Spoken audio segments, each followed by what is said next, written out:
Are you ready for this week's speaker? Yeah. All right. Geez, is that all it takes to get you a football player or something? All right. This is Dan Lynch, and you can see him with Bob Hope. Okay? They don't know who Bob Hope is. What? They don't know who Bob Hope is. You guys know who Bob Hope is? Oh my God! Oh my God! He's like, when I was growing up, he was one of the most amazing entertainers, and he had like Christmas specials where he was singing, and we would all gather around the TV and watch him. None of you guys did that? Okay, look up Bob Hope. That's one of your assignments. Okay? So, I'm introducing Dan Lynch. He was a venture capitalist in Europe.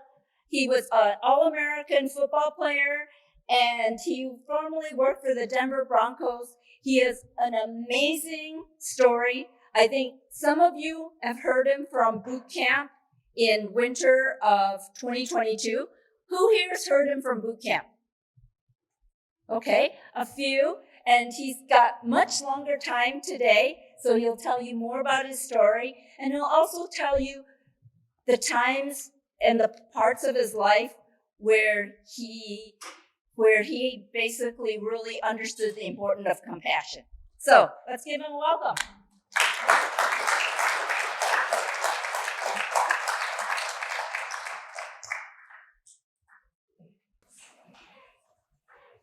Scroll.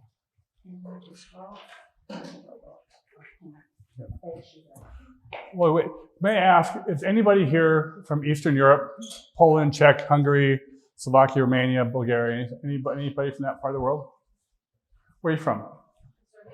Serbia, wonderful. Anybody else? Croatia. I'm actually heading there in a few weeks. It's a great place. There'll be a reason why I asked that question. It'll come up later in my presentation.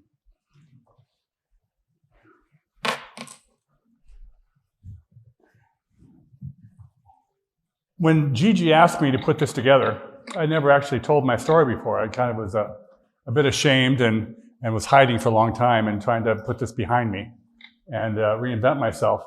But Gigi's very hard to say no to.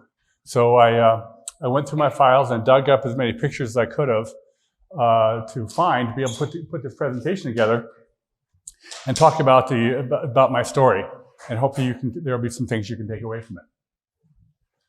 The first thing is that... hey, those are Stanford colors. Well, this is Washington State in the Pac-12. I played college football at Washington State University as an undergrad. I majored in finance. I had a pretty good career. I made first team All-American. I was on national television, Sports Illustrated, New York Times, television shows, newspapers, and things were going pretty well. I was graduating near the top of my class, and I also had a great pro football career ahead of me, and I was projected to go pretty high in the draft. And you can see here in Sports Illustrated, and here with Bob Hope. If you don't know who Bob Hope is, it was a national television program where they have the All-Americans on. And I thought I had life by the tail at that point. I went on with the Denver Broncos, and then I got Addison's disease. And Addison's disease is a very insidious disease in that it breaks down your body before you know you even have it. I was 280 pounds. I was strong. I've been lifting weights for 14 years. I had built up my body, my mind. And Addison's disease took away all of that in a very short period of time. By the time I got out of the hospital, I was 170 pounds. I'd lost a lot of memory. I lost a lot of my education. And I had nowhere to go and nothing to do. And I felt like I was at the bottom of a well looking up at a light, not knowing if I was ever going to crawl out of that well or how that story was going to end. And from then on, I was going to have to take syringes with me wherever I went. And I would look at my life then and look at my body and look at myself in the mirror and compare that to where I was just a year earlier when I was in the huddle with John Elway in the Broncos and trying to make sense of how did I get from one place to the next, how to go from having everything to having nothing. And that was very, very profound experience for me because, again, there was no guarantee that I was ever going to get out of that well. And fear can be a very powerful motivator. And that was and so there was no inspiration. I was just terrified that if I just stayed down at the bottom of that well, I was going to have a meaningless life, and I was going to become have a boring life that would be amount to nothing. And so I worked very hard. I read every book I could get a hold of. I worked with a dictionary to rebuild my vocabulary. I started to work with my body to get my body back in shape. I put on about 30 pounds, so it's still well below my playing weight, but I was starting to get my body in shape.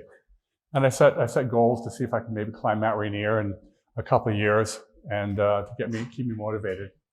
And I didn't really know what I was going to do next. So why don't you go back to business school? And so I articulated in my essays that I would be, I knew everything. I knew exactly what I wanted to do to get at my Haas business school. But in the truth, I didn't know. I was just hoping for some lifeline that could pull me out of the life that I was heading. And you can see that picture is very different from when I was playing football. But I was already putting together a new life for myself, and Haas was a big part of that. And first semester that I was at Berkeley in the Haas school was the 1989 earthquake. So there was a 7.1 earthquake, and the building was shaking back and forth, and everybody was scared. And one of the engineering students says it looked like a sine wave came through the campus. The second semester, I did London Business School. And so I got my first passport, did my exchange in London, and really enjoyed it. And I got a chance to backpack around Europe that summer and really explore another part of the world that I never had before. And coincidentally, that's the same time that the wall came down in Eastern Europe. And you're too young enough to remember what it was like before, during communism and the Berlin Wall, when there's no travel between these two parts of the world. But all of a sudden, it was opened. And I thought, great, why don't I go off to Budapest and try my new MBA, which at that time is, you could either describe it as in the land of the blind, the one man is king, or a monkey with a gun. I didn't know what I was doing, but I had an MBA, so people thought I knew what I was doing. And I ended up in Central Europe. And I was in Budapest for 8 years, learned to speak the language, traveled around to the countries of Croatia and Romania, Bulgaria, Poland, and started working in venture capital. And after being in that market and seeing how many opportunities that were there, and learning to speak one language, I thought, well, I'll just stay here and can do that. There were so many opportunities. There's so much new money coming into the region. And after a couple of years, I ended up having my own fund. I had money from Cisco here in San Jose. I had money from 3i Group in London and EBRD and the World Bank. And my job was to run around and build a team. And across the region, I had 17 employees, and we had offices in Warsaw, Bucharest, Budapest, Prague, and Vienna, and to find stakes in technology companies. Do you know when your computer screws up and you call IT and he logs on your computer remotely and he fixes your computer while you're watching that? That remote access software came out of Budapest in 2004. And that was one of my companies called Log Me In. It has since been acquired by Citrix and taken private, but we invested at 14 million, and we sold it out after the IPO on the NASDAQ at 5 billion. There are other investments that came through. I sent one of my guys up to Estonia to look at this company, Voice over IP company, and he just turned down the company flat. They wanted $25 million pre-money valuation for the company. Didn't write up. I required everybody to write a one-pager, so we had something for the file. He didn't write anything. It was called Skype. And so that was an opportunity lost. I had some other friends of mine who did during the NASDAQ meltdown of 2001, they did an investment in a antivirus company called AVG Technologies, and they made 2,000 times their money on their investment. So for each of you to think about what that means is take an amount of money that you'd be willing to risk in an investment, whether it be $5,000 or $25,000, the amount you can afford to lose, and then multiply that number by 2,000 and see how that changes your life. We didn't do that deal, and those guys who did do the deal felt they were the smartest people in the world, but there is a lot of luck in venture capital. What I found in venture capital, though, was that I was used to a 12-game season when I was playing football, and venture capital is very much like a sport. We had a 12-game portfolio, a 12-company portfolio, and you need to have a winning record in order to continue to play and to have another fund, which would be another season. And I also felt that the team that we had was also very much like a sports team as well. Everybody complimenting, everybody backing each other up, and being a part of a team culture is something that I've always enjoyed and wanted to build that within my team. But I had Poles, Finns, Czechs, Hungarians, Romanians, Austrians, even Turkish people on my team.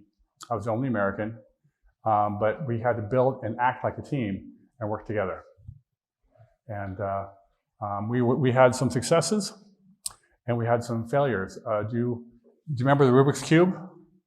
Well, Erno Rubik was a Hungarian, and we invested in his online games company to put Rubik games onto smartphones. Unfortunately, that was before smartphones really took off, and so the company ran out of cash and we had to shut it down. But that was an example of, in venture capital, not everything turns out well. So I was initially based in Budapest, which is the chain bridge in Budapest on top, and then I moved to Prague and had to start over again and learning language from scratch, and learning to speak Czech. Met a Czech lady, had Czech children, and again built my career. But I was flying out of Prague mainly because most of my job included quite a bit of travel. But those were two magnificent cities that had enjoyed the most benefits from the end of communism and the opening of capitalism. They're two beautiful cities. You can see that they both have survived the war, and Prague in particular, where I lived for 20 years, is a medieval city with a photograph opportunity around every corner. And that's Charles Bridge, and then Old Town Square is just around the corner there.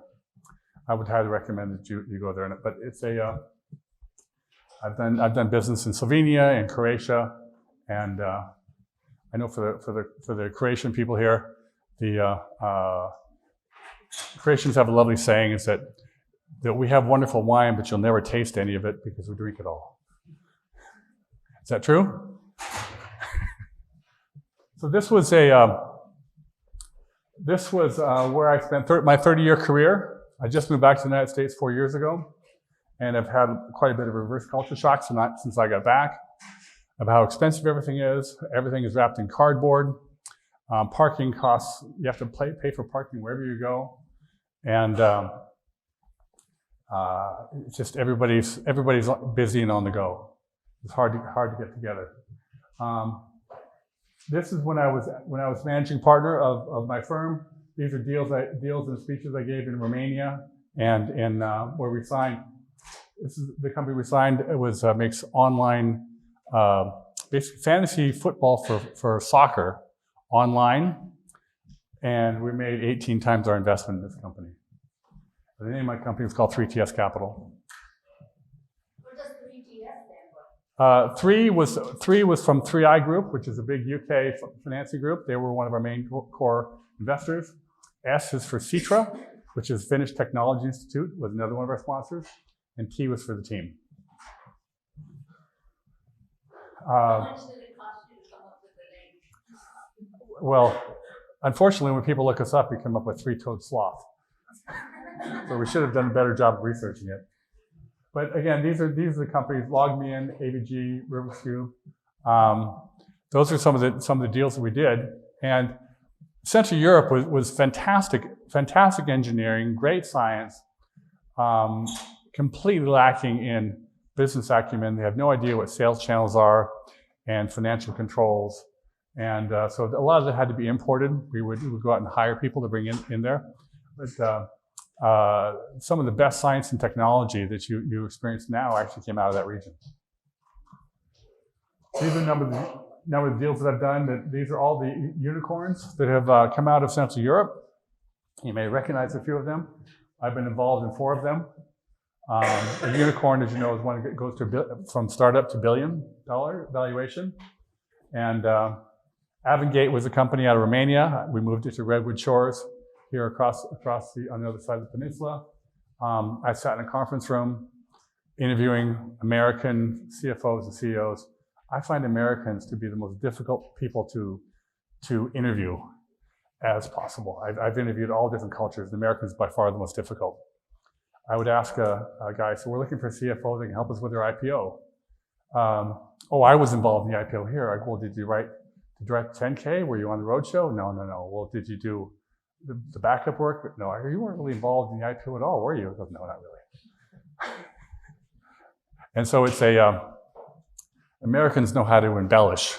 Whereas if you ask a Czech, for example, who's fluent in English, do they speak English? They say, well, I'm not very good, but I'm okay. And so that was an experience just to move the companies from Central Europe. This model of taking companies out of the region and moving to the US, we didn't invent that. The Israelis are the ones who actually have come up with that. We copied it. And it was actually quite a good model because not many companies want to buy from a Romanian company or Hungarian company where they want to see a US face on it. So we would put a Delaware LLC on top, and that would be the face of the business, and we'd have an American manager here, and we leave the 110 or 150 programmers back home. And that's how a lot of these companies have come through. UiPath was a company that we should have done, we didn't. That company came out of Romania. That went to about 30 billion, one of the biggest unicorns. And again, you can see a few of these. This right here is just a personal note. How I'm ending is I have 2 Czech daughters, which I brought with me to the United States. They're now at university. One's at Washington State, the other one's at Brown. And right before I was going to move back to the United States, I ran into my college girlfriend, who has 3 kids, and now I have 5 kids, and we live in Lafayette, California. And that's why I call us the Brady Bunch. Oh, but Dan, you have to tell the whole story. The whole story is much more interesting. The story about how we met? Or how you met and not met. Yeah, it's kind of embarrassing, but I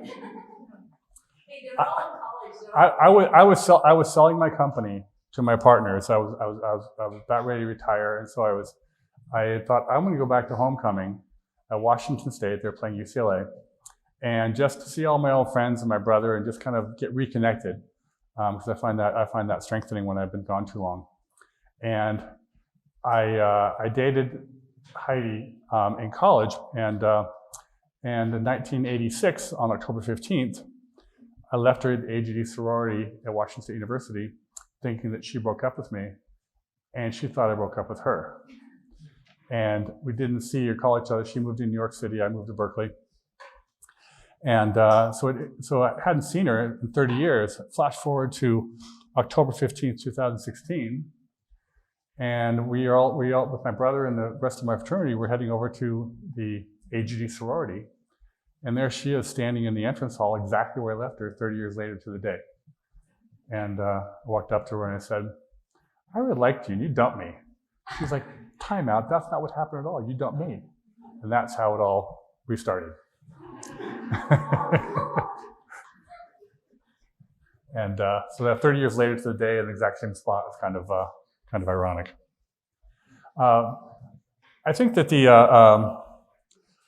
some of the takeaways from this is you can overcome pretty much anything, and that you're stronger than you realize, and that the life is going to deal you some very difficult cards sometimes in your life. And when you think that all hope is lost and you'll never be able to get back on track. You just have to keep plugging away, keep your head down and working hard and working smart to get yourself back, because you can recover from just about anything. I mean, I went from 280 to 170 pounds in 10 months, and didn't know what I was going to do with my life, and managed to reinvent myself into something very different. But it is and the other corollary of this is if you ask people and you talk to them about their story, everybody has a story, you'll understand that they've had a lot of these challenges as well, and they all themselves or someone very close to them has had their life detoured completely from what they thought it was going to be, and have had to react to that drastic change and lower expectations. I was terrified that I was going to not going to have a meaningful life, and not going to be able to travel the world, and not going to be able to do all things I dreamed about, and that I would be stuck in some corner of some bank doing spreadsheets the rest of my life. And it was and I said it was, I wasn't inspirational, I was terrified. And but I used that fear to get me to read more books, exercise more, take the GMATs, and get myself back in school. And I think that and understanding that everybody has a story and everybody has hardships they've had to deal with, just even to get in this room, that will give you the empathy you need throughout your careers to understand the other people's story. So what was the lowest moment for you? When you jumped? No, it was the lowest moment was when, before I was diagnosed properly with Addison's disease, and they were looking at everything, and I had no idea that if I was ever going to come out, if my whole life was just going to go straight downhill, if I had scoliosis or cystic fibrosis or something. They were doing so many tests on me before they found out. I lost all this weight, my hair turns white, my skin turns orange, my eyes turn yellow, and I'm in ICU for about a month, and they had no idea what was happening to me. And that was not understanding what was happening and why and where this was going. It was probably the lowest point, because I had no hope. And when I finally got diagnosed and finally got the proper medication, which is I have to take steroids twice a day, prednisone, it was almost a relief. It's like, oh, finally, it wasn't my fault. At least I'm starting at a very low point, but at least I can start going back up. And that was kind of the turning point when I finally got on the medication and I got a proper diagnosis, and then I had to put my entire life behind me. So I forgot that I ever played football, and just said, I'm going to be a student now, and I'm going to have a career.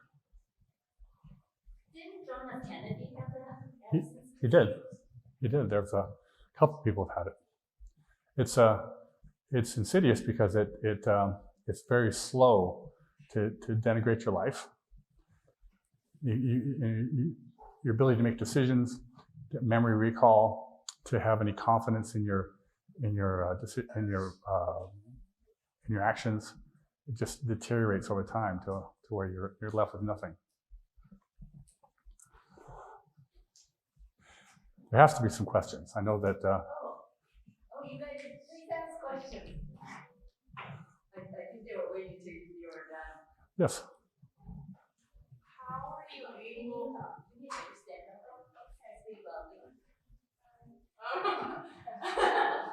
How are you able to psychologically go through that huge shift in your life?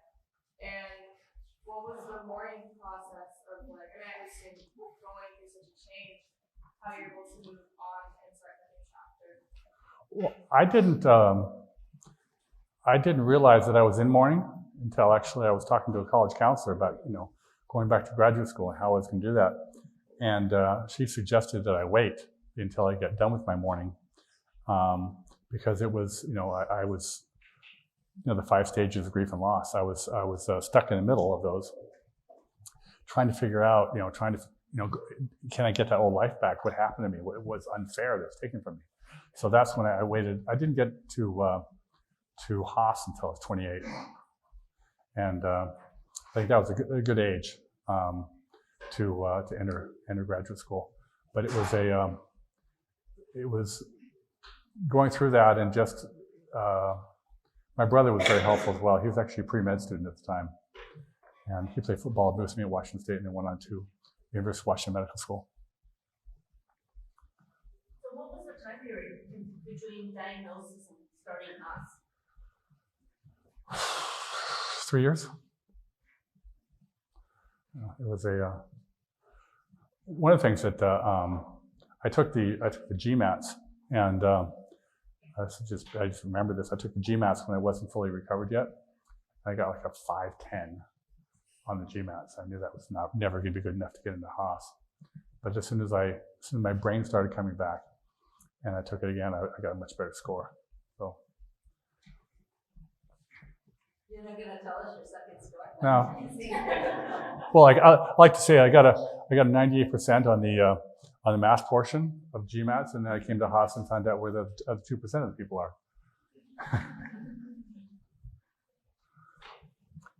I thought that was going to be my strength, and it turned out to be everybody was good here. Stand up and speak loudly. In your story, as you described, you had to be forced to or chosen to reinvent yourself. Football player, hospital, doing business things in Europe. How do you choose what things to keep and what things to change when it comes to making these large transitions in your life? One of the things that actually helped me was all of the training and regimes that I was in as an undergrad to play football, lift weights, and also study and set goals. Those skills actually I just used that same skill set. Study, work on your body, set goals, short-term goals, medium-term goals, long-term goals. Measure your progress. Don't be a slacker. Don't skip. Don't skip leg day. And so I set a 3-year goal to climb Mount Rainier, which is near Seattle. And what do I have to do, every day and every month to get there? And by the time I got at Mount Rainier, I was back up to about 210 pounds, which was I looked more normal at that point. My hair color, my skin had come back, and my hair color come back. Except I used to have bright red hair, and my hair color was lost from the disease.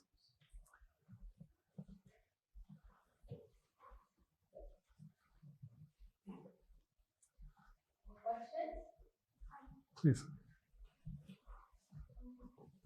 I was interested also. I was also interested in how did this process change the way you see yourself? Because obviously you had a very different life, and when you were so used to, for example, you said you were top of the class or such a top athlete. How did you cope with losing that? It was very humbling knowing that. Your life can be completely erased so quickly. And so I was, my personality change actually became quite shy. And I was much more bold when I was on campus. And then I got a job as a computer programmer for Bank of America. And I was very, very insecure to kind of find myself again. I got back, and then I got to Haas, and I was like, oh my God, these people are from Harvard and all the Ivy Leagues and Stanford undergrads, and I'm just an ex-football player. And then I realized that I'd overestimated them and I'd underestimated myself. And I realized that I had skills that I didn't realize. For example, strategy for me was completely obvious. Because I've been in so many games and played so many card games and things like that I had no problem with strategy classes at all. But also being able to communicate effectively, both in writing and orally, that was a skill I needed to work on. And and really being able to put my thoughts together. And so it was I got to learn more, but I found out I had a tremendous amount of just common sense. I could common sense my way through a lot of things to figure out what the answer is. What would likely happen in this scenario? And that also helped. And then when I got into venture capital, I realized, and I saw the colleagues in the industry, how uncommon common sense is. You'd be surprised. Give us an example. When I was at London Business School, there was a question they asked the class. We had a case study, and you have two competitors. One is in the main market, and you're both competing in the main market, but he's also competing in the adjacent market. What do you do? And people would raise their hand. Well, I think you should stick to your main market and focus your resources. And I'm like going, are you nuts? Have you ever played Risk or Monopoly or anything? You don't ever let them have an unfettered economics in the adjacent market they can subsidize and undercut you in the main market. You have to go and compete there too. And it just seems so obvious to me that all the answers I was hearing from in class, it was like, I thought it was an obvious question. But it was and a lot of that because I played a lot of games my entire life. So was that clear, by the way? I wasn't sure if that came across all right.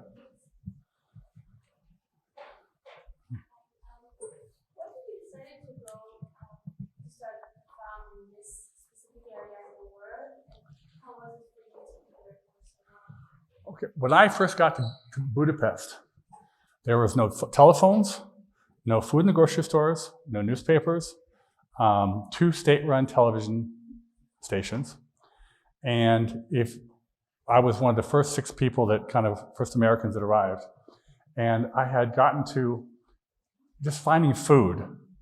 You had to buy it from the farmers markets, and clothes. There were Romani people holding up clothes for all around that you could buy, and it was very just nothing there. The entire system had collapsed.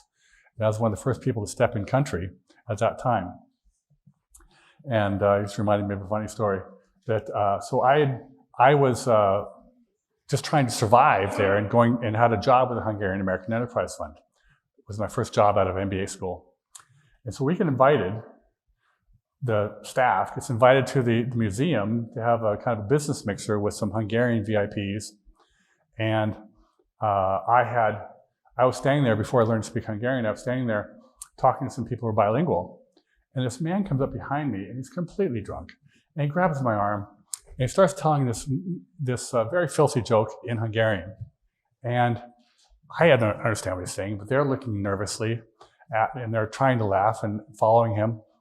And he finally tells a punchline, laughs to himself, and grabs the waiter and goes on to the next guy. And I'm like, I turn to my friends, my Hungarian friends, and say, what the hell was that? Dan, that was our prime minister. That was Jula Horn.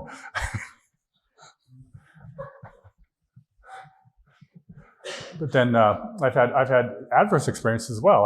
We won the cellular telephone license for Romania, the very first telephones to Romania, and I get a call from Lucent Technologies of all people, the American company, and to meet him at the Intercontinental Hotel in Bucharest. And I go to the meeting, and we're in one of the meeting rooms, and he brings in a gun to the meeting and puts it on the table. And he's got his security guards standing behind him, who were ex-Securitate, which was the secret police of Romania at that time. And I was thinking to myself, like, you're American, I'm American, you've seen a lot of movies? He was like, well, we really want to be your supplier. I was like, well, I'm just one board member. I can't speak for the rest of them. You know, we're already going with Ericsson and Siemens. Like, we really want to be your supplier. And I did not bring it up at the board meeting. Was the guy that had the gun American? No, his bodyguard who had the gun was Romanian. He was American. And it was one thing about Americans in Eastern Europe at that time. They had an attitude that nothing that they do over there goes on their permanent record, so they can pretty much do whatever they want. And I have to admit that I was guilty of that when it came to driving, because I had just my American passport. You pay the money right there to the police and you keep going.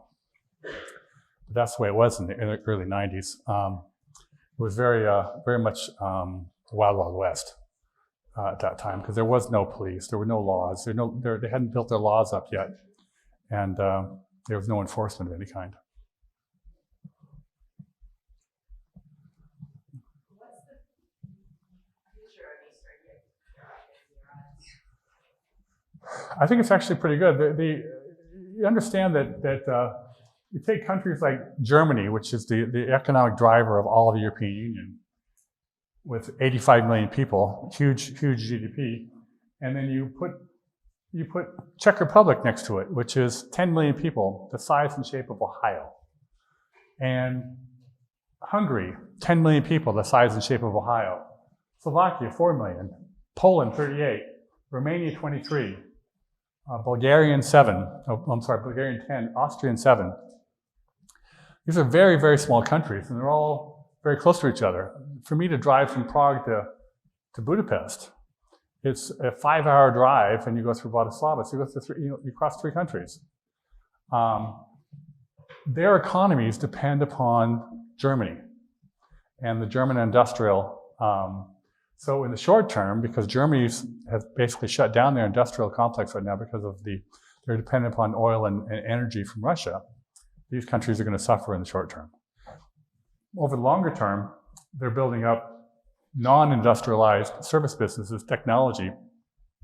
You'd be surprised some of the software companies that you think are American actually started there, and like Skype, even and the ones that I listed here before. But these are all small, like Slovenia. It's a wonderful country, rich country, only 2.5 million people. They can't afford to build domestic business models. They have to build international challengers in order to compete and have an economy. And all of these countries, engineering was a very big part of their education system. For example, in Hungarian, you're given the title of engineer when you're to be considered a professional. I was engineer Lynch Daniel, because in Hungarian you reverse your names. But so they have the science and technology, but they're developing the business acumen. A lot of people have gone away and got their MBAs and come back. And the biggest phenomenon in Central Europe has been the Polish stock exchange and the Polish pension funds, which have funded that stock exchange. So that was been a lot of the exits for a lot of companies, is the suction that a stock exchange does to the entire market. If this gets an exit, that means a C round funding would have occurred, which means a B round funding occurred all the way down to the early stage. It fertilizes the garden to build companies in this region if you have an exit mechanism locally and it has liquidity. So these are, again, just to understand the size and dimension. You've got Italy, UK, and France, all about 60, 65 million, and America is 335 million. America is in Hungary. Budapest is the largest city. The second largest Hungarian city in the world is Cleveland. There's no second city of any significant size in the country of Hungary. Whereas in Poland, it's much more peppered. They've got a lot of big cities. There are 38 million people, about the size of California, and so they have a lot of decent-sized cities spread throughout the country. Now, and Croatia has Zagreb, but then the rest of the country is pretty much tourist-based. And they have this wonderful coastline on the Adriatic, which they exploit well, and beautiful national parks. But the country itself has, 4 million people in Croatia? And the business center, and the financial center is Zagreb. So all these countries, again, have to build international businesses because only Poland is the only country that can support big enough to support a really growing domestic business. And because they all have different languages, different currencies, Only Slovakia is the only country there that's actually in the euro. Every other country has their own currency. Why is that? Because you can, if you have your own currency, you can control your own currency in terms of interest rates, in terms of balance of payments, and autonomy. It just gives you a lot more autonomy to manage it. Whereas in the European Union, you see that when Greece goes down, Germany has to bail them out. But Germany can bail them out. Yeah, well, that's because all the German banks are holding all the Greek national paper. And so they have to bail them out, or else they would have to write down their own assets. Germany has actually is the glue that holds all this together. And again, the German banks hold all the national paper, all the treasury bills from a lot of these countries.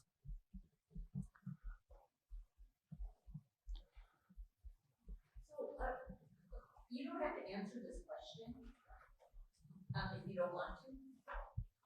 What do you think of the influence of Russia? The Russians in Central Europe are not very popular. They get along with some countries better than others. I mean, with Bulgaria, they share the Cyrillic alphabet.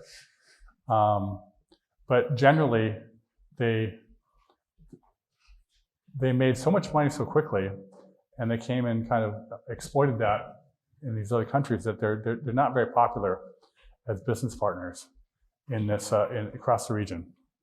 And just as Americans look to the future and look inward to the rest of the country, Europeans, particularly Central Europe, they look backwards into the past and they look towards other countries.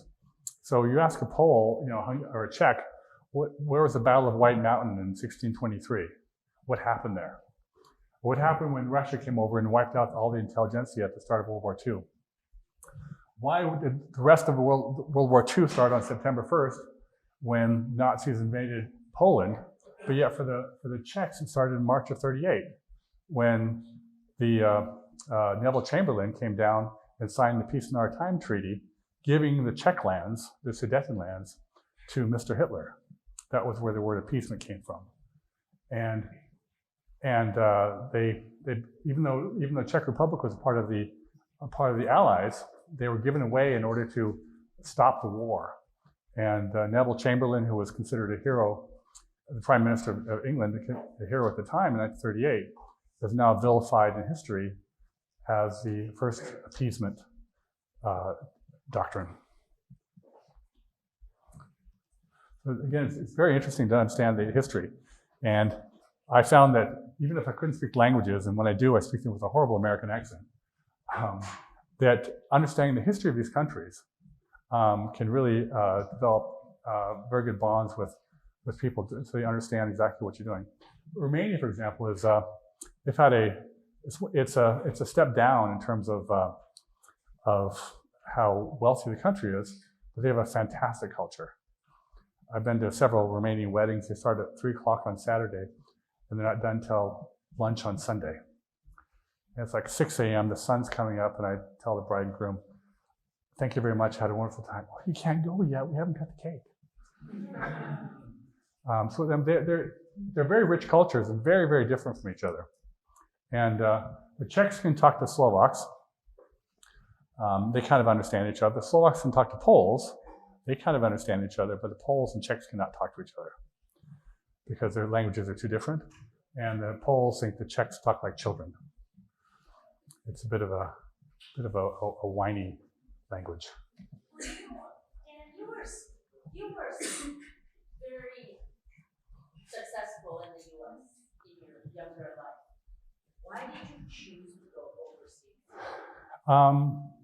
I always wanted to travel overseas. I don't know if you saw my very opening slide, There and Back Again. Does anybody know what that's from? There and Back Again? It's a subtitle to a book. That's right, The Hobbit. And what's the story of The Hobbit? He's a little guy who's sitting in a little village wanting to have a little life, and all of a sudden Gandalf comes in and invites him to go on a grand adventure, and he's gone for many years. He comes back a completely changed person. And when I read that in 5th grade, I thought that was one of the greatest stories I've ever heard. and that's why I put it up here. That he left his homeland and had gone on to visit. And I knew that I always wanted to travel out and go out and see the world. I didn't know I'd live there for 30 years and then come back. But again, that's where all the opportunity was. There's not many people who was going to, coming out of the Haas is going to let me manage a venture capital fund in Silicon Valley. So Why did you choose Berkeley? I wanted something, having my whole life structured, my entire life playing football, I wanted something that was going to be really challenging and edgy. And that to me is what Berkeley was represented. And so I wanted to come to Berkeley to be in the center of where thought is being created.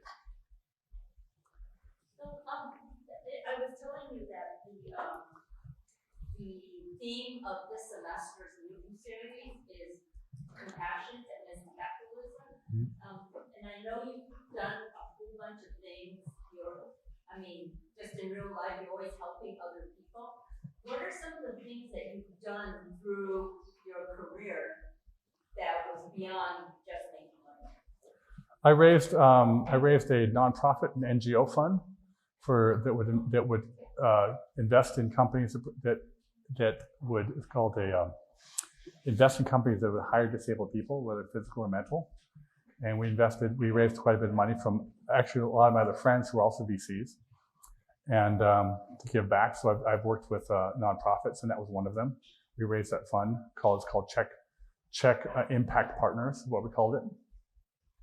And I just asked my VC colleagues for money, and they said yes. And we invested in a number of companies that hired mentally and physically handicapped people. Why did you choose that? Why did you choose that area to focus on? Well, when I was in Hungary, I'd done some donating to hospices and orphanages, of which there are quite a few in Hungary. And but there's a group called Nest, and one thing I learned through them is that some of the best NGOs are ones that can create self-sustaining businesses. That you give them enough money, enough time, enough guidance that they can actually build a product or a service that creates revenue, so then the revenue can then cycle back. I did one in Olomouc, Czech Republic, in Moravia. It took children in from broken homes and drug addiction, kind of a junior high school level, gave them a place to live, got them back into school and cleaned them up, and they made garden furniture after school, which was sold, raised money, cycled back in school, more tables, more beds, and I helped them with the business planning, with the pricing, with their budgeting, and they end up not needing it anymore. That was good. I've done a number of things like that, and it's as a VC, you can't come in and exploit the businesses, take the money, and go home. You have to make a contribution to the community you're in, because you're part of that community. I think it's part of the social contract.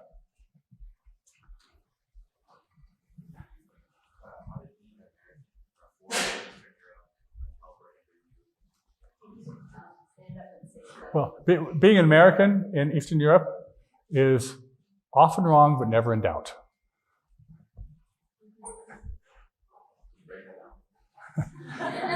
Americans say things with such confidence and so much boldness, and they have no idea what they're talking about. It's like they're able to criticize things they know nothing about, and but they say it with such confidence that Eastern Europeans who are not used to that boldness kind of go, okay, yeah, he must know what he's talking about because he says it so confidently. And so the Americans got we used to call it, Americans would come in.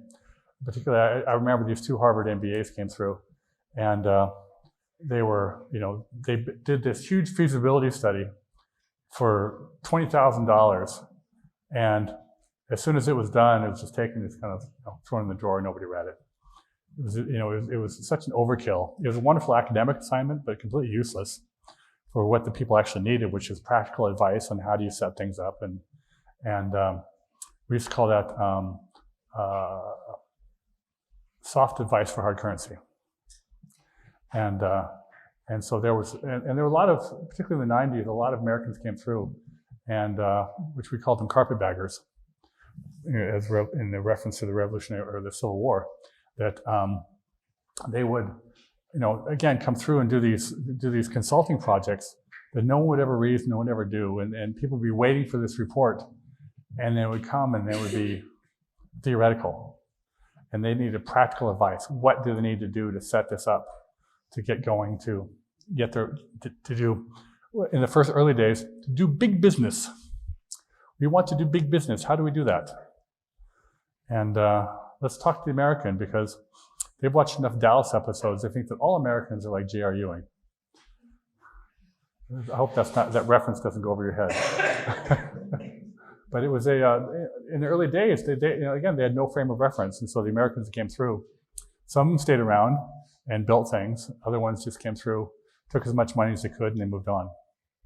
Did at any point, did the Central Europeans or Eastern Europeans realize that a lot of the Americans were full of BS? Oh, yeah. Yeah, and they were tolerated because that's what the investors required. They wanted somebody that was there they could look to and talk to who spoke the language.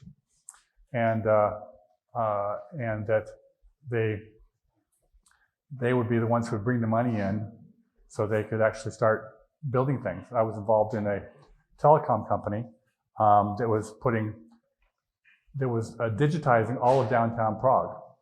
And until I came in and we invested and then we got the banks to match our money, they dug up all of Wenceslav Square and the old town, putting in fiber optic cable all through the center. And that could never have been done had the investors not seen an American on the other side of the table who would be de-risk their distribution. They know the money would actually go to asset creation, not into Switzerland. Is there still a lot of corruption? Yes, but the thing that Americans don't realize is that America is a very corrupt country too, and we just are better at hiding it. Over there, at least in the early days, there's a lot of paper bags and shoe boxes. But I think Romania had a bad reputation for corruption, but again, it's everywhere, just in different forms. And now I think the enforcement is getting a lot better. Also, see, it doesn't make sense for the World Bank want to put money in and do asset creation, and they want to make at least 85% of the money goes in the country. And if they experience a leakage of 10 to 15% that made it to Switzerland, Swiss bank accounts, they consider that a good ratio. Anyone here go to Vermont High School? In Orinda, California? Anybody from Orinda, Lafayette, Moraga, Walnut Creek? Nobody? No one? Where did you go? Yeah. So tell them what you do. Oh, in my spare time, I'm a coach. I coach the Miramani high school football team. So I take 16, 17, 18-year-olds, and then when I'm not coaching them, I'm calling college coaches and trying to get them interested in my players. So it's I actually enjoy that. It's a lot of fun. So besides coaching football players, spending time with your family, retiring, what are some of your future plans? Well, right now I hope this is not big competition. There is a Berkeley grad who was one of the keynote speakers at Gigi's last event. Who She spoke. Bailey. Yeah, Bailey. You've had Bailey here? Yeah. She's fantastic. She and I have had several meetings, and my most immediate plans is to invest in her company and sit on her board and help her with develop business, because that is what she's doing, disaster management software, and her energy and enthusiasm is just infectious. Now she needs somebody who's experienced a lot before, because she's inexperienced in company development. But in terms of what you look for in an entrepreneur, integrity, motivation, honesty, empathy, drive, interpersonal skills. I mean, she's quite a find. And I saw her present before. I was actually stepping out the door and she started presenting. So I canceled my taxi and I sit and listened to her presentation and then chased her down by email. And so I'm gonna invest in this current round, and then I'm gonna take one of the board seats, and we establish our first board of directors.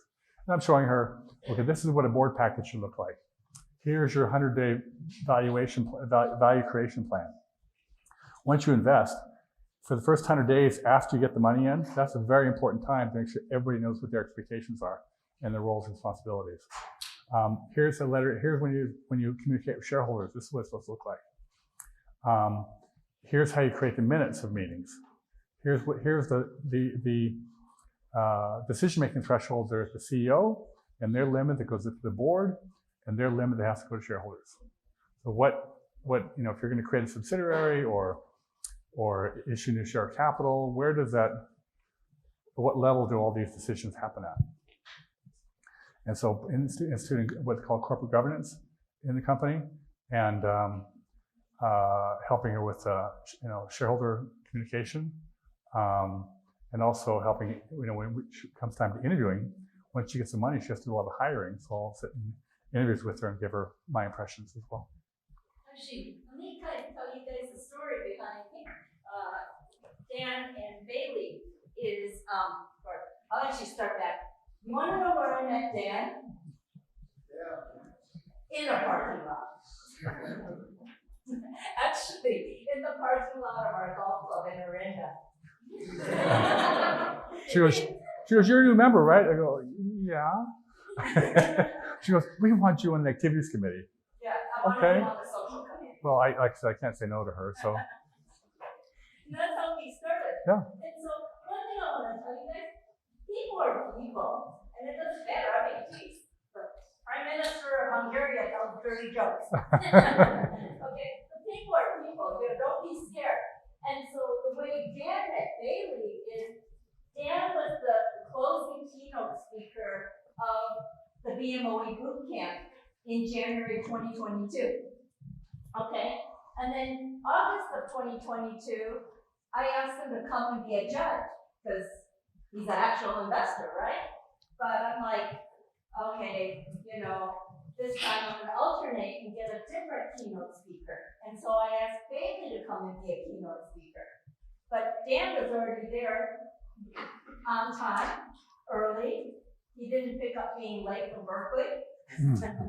And while he was sitting there, he heard Bailey's talk. And then he was like, oh my God, this is a great entrepreneur. And he chased after her, and now he's involved with her. So you never know who you're going to meet where. Well, along with all of Bailey's personal characteristics, you look at the model and you say, is there a leader in this space? No. Is there a market here? Yes. Do you know where your customers are? Yes. Is this existing budget item? Yes. Can you target your marketing so you can do efficient marketing spend? You know exactly where your customers are. Is the technology defensible? Yes, because it's very sticky. Once they've signed up with you, they're not going to go to somebody else, as long as you keep upgrading and providing the service. So there's the combination of the business opportunity and the entrepreneur who's got personal motivations from her family's home being burned in the Santa Rosa fire. To you put enough resources, both in terms of financial and quality human beings around that, and you can have a very viable business. And that's when I look at a business, I try to think, where is the value creation going to come from? Is it defensible? And is somebody going to be paying me a lot more 4 years from now or 5 years from now than I'm investing in the company right now? And then you look at the team and say, what are the skill sets of the team and what's missing? And for example, one of Bailey's challenges will be delegating. She's so used to doing everything herself, but actually hiring people and delegating and managing and getting on top of that will be her next challenge as a manager.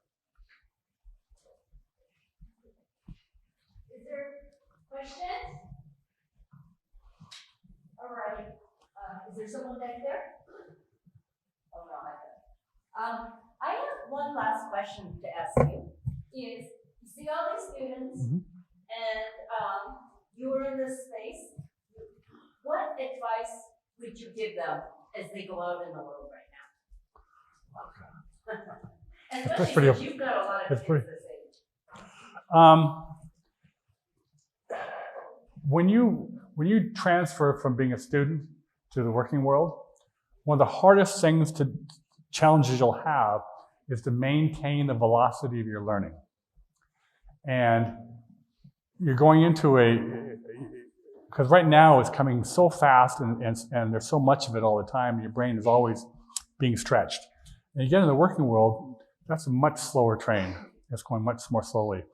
And you have to find yourself in a situation where you're getting training and input and growth at the same type of velocity that you have right now. And one of the best ways to do that is to get a mentor. Get somebody who's half a generation older than you are on the same career path that you want to be on, and befriend them and start to learn exactly how they do their business, what his experiences have taught them, and begin to learn on the job training. But maintaining the velocity of your learning will be the hardest challenge you'll have, because it'll be a lot slower than you realize. And if you can find that, where it's either a training program, a management development program, classes, and mentor, then you'll be able to maintain this velocity as long as you can.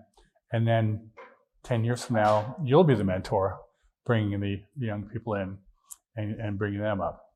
And believe me, I've trained a lot of people who have now gone on and raised their own funds and been managing partners at their own funds. They'll never be your competition, but they'll always be your allies, because you gave them, at a time when they were most vulnerable, you gave them the leg up that they needed to feel like they could actually make the transition from school to the office. And so I can't be any more specific than that, but I think you know what it is what you're looking for is getting to a company that actually will train you. Don't worry about salary. Salary when you first come out of school for your first 5 years is pretty much irrelevant, just enough to live on. What you're worried about is, most thing you focus on is career development, and getting around the people who are really doing things that are exciting and where you want to be. Okay. Great. All right. Thank you.